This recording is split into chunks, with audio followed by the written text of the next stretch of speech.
असम के गवर्नर श्रीमान गुलाबचंद कटारिया जी, मुख्यमंत्री श्रीमान हेमंता बिस्वा शर्मा जी, केंद्रीय मंत्रिमंडल के मेरे सहयोगी, देश के आरोग्य मंत्री मनसुख मांडविया जी, डॉक्टर भारती पवार जी, असम सरकार के मंत्री केशव महंता जी, यहां उपस्थित मेडिकल जगत के सभी महानुभाव, अन्य महानुभाव, अलग अलग स्थानों पर वीडियो कॉन्फ्रेंस से जुड़े हुए सभी महानुभाव और असम के मेरे प्यारे भाइयों और बहनों, मां कामाख्यार ये पवित्रो भूमिर पौरा ओहोमोर होमो भाटनी भोगनोई लोई मोर प्रणाम। आप सभी को रोंगाली बिहू की बहुत बहुत शुभकामनाएं। इस पावन अवसर पर असम के नॉर्थ ईस्ट के हेल्थ इंफ्रास्ट्रक्चर को आज एक नई ताकत मिली है। आज नॉर्थ ईस्ट को अपना पहला एम्स मिला है और असम को 3 नए मेडिकल कॉलेज मिले हैं। आईआईटी गुवाहाटी के साथ मिलकर आधुनिक रिसर्च के लिए 500 बेड वाले सुपर स्पेशलिटी अस्पताल का भी शिलान्यास हुआ है और असम के लाखों लाख साथियों तक आयुष्मान कार्ड पहुंचाने का काम मिशन मोड पे शुरू हुआ है। नए एम्स से असम के अलावा अरुणाचल प्रदेश, नागालैंड, मेघालय, मिजोरम और मणिपुर के साथियों को भी इसका बहुत लाभ मिलने वाला है। आरोग्य के इन सारे प्रोजेक्ट्स के लिए आप सभी को, नॉर्थ ईस्ट के सभी मेरे भाइयों बहनों को बहुत बहुत बधाई और बहुत बहुत शुभकामनाएं। भाइयों और बहनों, पिछले 9 वर्षों में नॉर्थ ईस्ट में कनेक्टिविटी से जुड़े इंफ्रास्ट्रक्चर को लेकर बहुत चर्चा हुई है। आज जो भी नॉर्थ ईस्ट आता है तो यहां के रोड, रेल, एयरपोर्ट से जुड़े कार्यों को देखकर प्रशंसा किए बिना रह नहीं सकता है। लेकिन नॉर्थ ईस्ट में एक और इंफ्रास्ट्रक्चर पर बहुत तेजी से काम हुआ है और वो है सोशल इंफ्रास्ट्रक्चर। यहां शिक्षा और स्वास्थ्य की सुविधाओं का जो विस्तार हुआ है वो वाकई दोस्तों अभूतपूर्व है। पिछले वर्ष जब मैं डिब्रूगढ़ आया था तो असम के अनेक जिलों में मुझे एक साथ कई अस्पतालों का शिलान्यास और उद्घाटन करने का अवसर मिला था। आज एम्स और 3 मेडिकल कॉलेज आपको सौंपने का मुझे सौभाग्य मिला है। बीते वर्षों में असम में डेंटल कॉलेजों की सुविधा का भी विस्तार हुआ है। इन सभी को नॉर्थ ईस्ट में लगातार बेहतर होती रेल रोड कनेक्टिविटी से भी मदद मिल रही है। विशेष रूप से गर्भावस्था के दौरान महिलाओं को जो समस्या आती थी वो अब दूर हुई है। इससे माता और बच्चे के जीवन पर संकट बहुत कम हुआ है। आजकल एक नई बीमारी देखने को मिल रही है। मैं देश में कहीं भी जाता हूं, उत्तर में, दक्षिण में, नॉर्थ ईस्ट में, पिछले 9 वर्षों में हुए विकास की चर्चा करता हूं तो कुछ लोगों को बहुत परेशानी हो जाती है। ये नई बीमारी है। वो शिकायत करते हैं कि दशकों तक उन्होंने भी देश पर राज किया है, उन्हें क्रेडिट क्यों नहीं मिलता। क्रेडिट के भूखे लोगों और जनता पर राज करने की भावना ने देश का बहुत अहित किया है। अरे जनता तो जनार्दन का रूप होती है,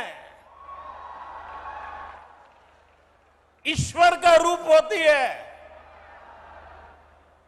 पहले वाले क्रेडिट के भूखे थे, इसलिए नॉर्थ ईस्ट उन्हें दूर लगता था।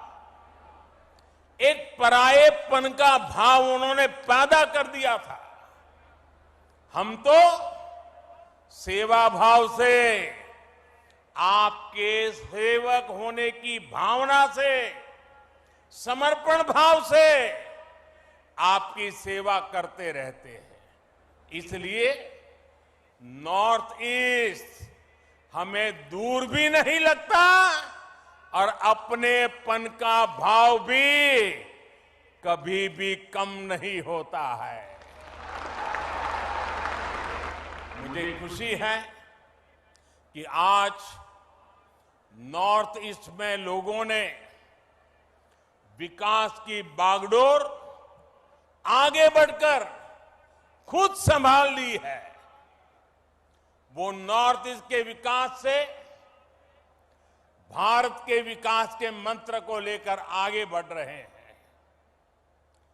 विकास के इस नए आंदोलन में केंद्र सरकार एक दोस्त बनकर, एक सेवक बनकर, एक साथी बनकर सभी राज्यों के साथ काम कर रही है। आज का ये आयोजन भी इसी का एक जीता जागता उदाहरण है।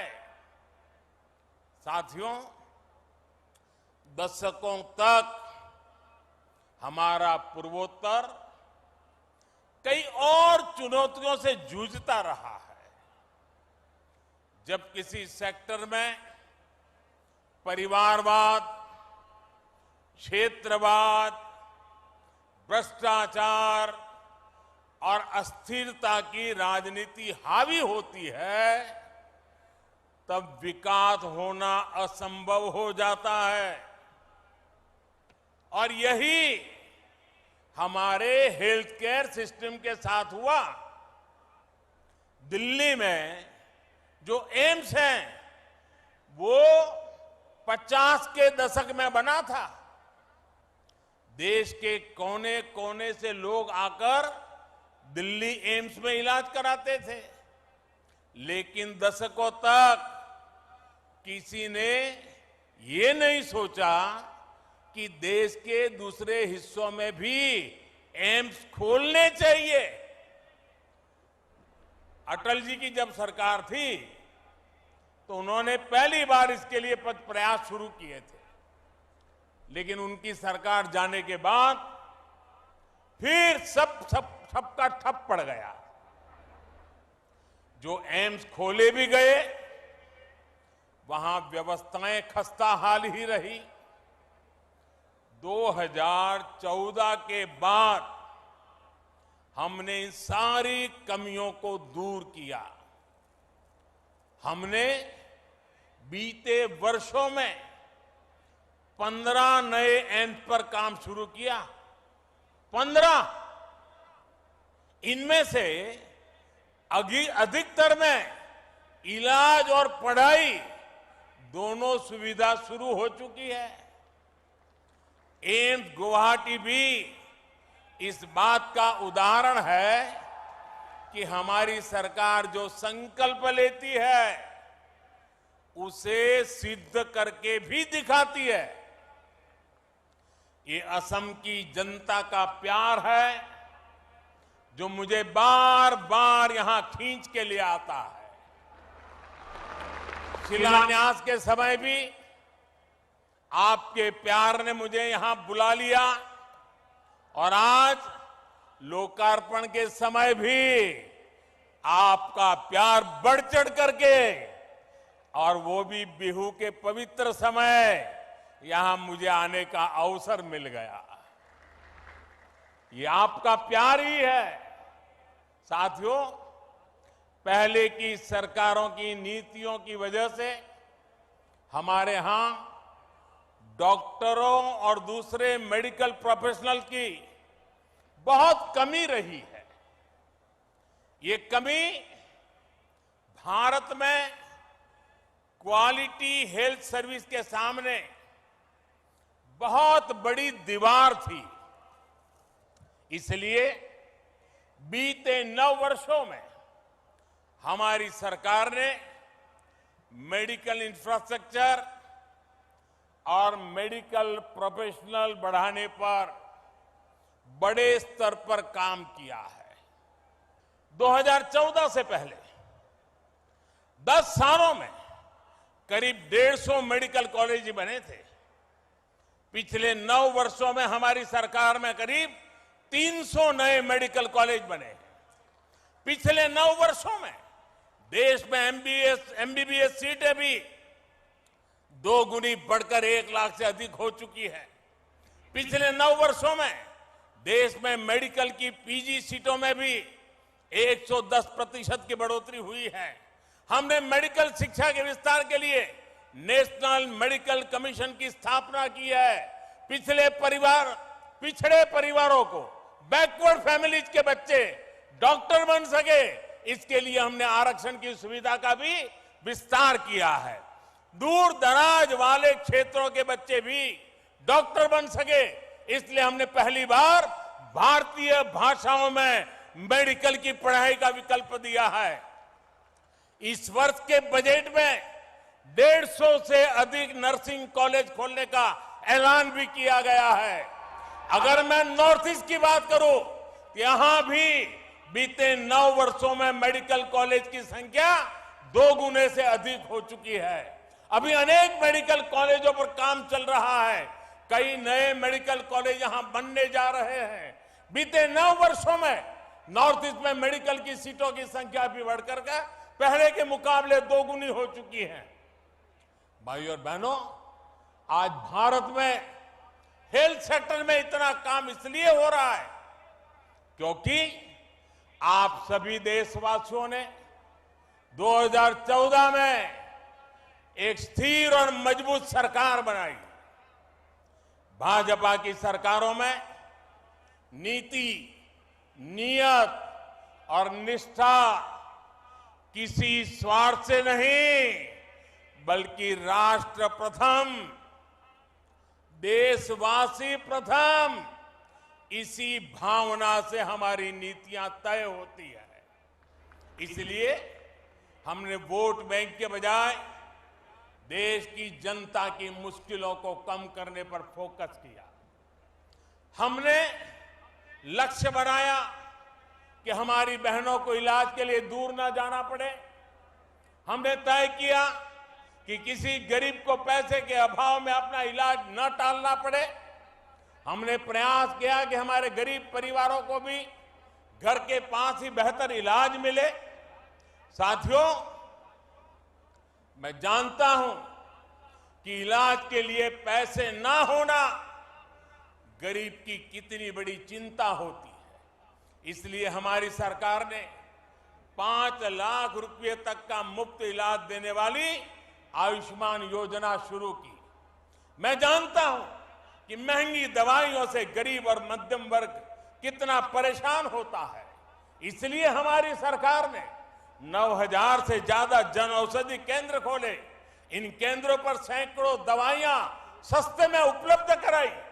मैं जानता हूं हार्ट के ऑपरेशन में, घुटने के ऑपरेशन में गरीब और मध्यम वर्ग का कितना ज्यादा खर्च हो रहा था। इसलिए हमारी सरकार ने स्टेंट की कीमतों को नियंत्रित किया, नी इम्प्लांट की कीमतों को नियंत्रित किया। मैं जानता हूं कि जब गरीब को डायलिसिस की जरूरत होती है तो वो कितना परेशान होता है। इसलिए हमारी सरकार ने हर जिले में मुफ्त डायलिसिस वाली योजना शुरू की। लाखों लोगों को इसका फायदा पहुंचाया। मैं जानता हूं गंभीर बीमारी का समय से पता लगना कितना जरूरी होता है। इसलिए हमारी सरकार ने देश भर में 1.5 लाख से ज्यादा हेल्थ और वेलनेस सेंटर खोले हैं। वहां जरूरी टेस्ट की सुविधा दी है। मैं जानता हूं कि टीबी की बीमारी कितने दशकों से गरीबों के लिए बहुत बड़ी चुनौती बनी हुई है। इसलिए हमारी सरकार ने प्रधानमंत्री टीबी मुक्त भारत योजना अभियान शुरू किया। हमने बाकी दुनिया से 5 वर्ष पहले ही भारत को टीबी से मुक्त करने का लक्ष्य रखा है। मैं जानता हूं कि बीमारी किस तरह गरीब और मध्यम वर्ग के परिवार को बर्बाद कर देती है। इसलिए हमारी सरकार ने प्रिवेंटिव हेल्थ केयर पर फोकस किया। बीमार हो ही नहीं, बीमारी आए ही नहीं, इस पर फोकस किया। योग, आयुर्वेद, फिट इंडिया अभियान चलाकर हमने लोगों की निरंतर सेहत के प्रति जागरूक किया है। साथियों, आज जब मैं सरकार की इन योजनाओं की सफलता देखता हूं तो खुद को धन्य मानता हूं कि गरीब की इतनी सेवा करने का परमात्मा ने और जनता जनार्दन ने मुझे आशीर्वाद दिया। आयुष्मान भारत, प्रधानमंत्री जन आरोग्य योजना आज देश के करोड़ों गरीबों का बहुत बड़ा संबल बनी है। बीते वर्षों में आयुष्मान भारत योजना ने गरीबों के 80,000 करोड़ रुपए खर्च होने से बचाए हैं। जन औषधि केंद्रों की वजह से गरीब और मध्यम वर्ग के 20,000 करोड़ रुपए खर्च होने से बचे हैं। स्टेंट और नी इम्प्लांट की कीमत कम होने से गरीब और मध्यम वर्ग के हर साल 13,000 करोड़ रुपए बच रहे हैं। मुफ्त डायलिसिस की सुविधा से भी किडनी के गरीब मरीजों के 500 करोड़ रुपए से ज्यादा खर्च होने से बचे हैं। आज यहां असम के करीब 1 करोड़ से भी ज्यादा नागरिकों को आयुष्मान भारत कार्ड देने का अभियान भी शुरू हुआ है। इस अभियान से असम के लोगों को बहुत बड़ी मदद मिलने वाली है, उनके पैसे बचने वाले हैं। साथियों, मैं अक्सर देश के कोने कोने में हमारी सरकार की योजनाओं के लाभार्थियों से मुलाकात करता रहता हूं। इसमें बहुत बड़ी संख्या में हमारी माताएं, बहनें, हमारे देश की बेटियां, हमारी महिलाएं शामिल होती हैं। वो मुझे बताती है कि पहले इसकी सरकारों में और अब भाजपा सरकार के समय में स्वास्थ्य सुविधाओं में कितना बड़ा फर्क आया है। आप और हम ये जानते हैं कि जब स्वास्थ्य की बात होती है, इलाज की बात होती है, तो हमारे यहां महिलाएं अक्सर पीछे रह जाती हैं। हमारी माताओं बहनों को खुद को लगता है कि क्यों अपने इलाज पर घर का पैसा खर्च करवाएं, क्यों अपनी वजह से दूसरों को इतनी तकलीफ दें। संसाधनों की कमी की वजह से, आर्थिक तंगी की वजह से जिन हालातों में देश की करोड़ों महिलाएं रह रही थी, उसमें उनका स्वास्थ्य ही सबसे ज्यादा प्रभावित था। भाजपा के नेतृत्व वाली हमारी सरकार ने जो योजनाएं शुरू की, उसका बहुत बड़ा लाभ हमारी माताओं बहनों को, महिलाओं की सेहत को हुआ है।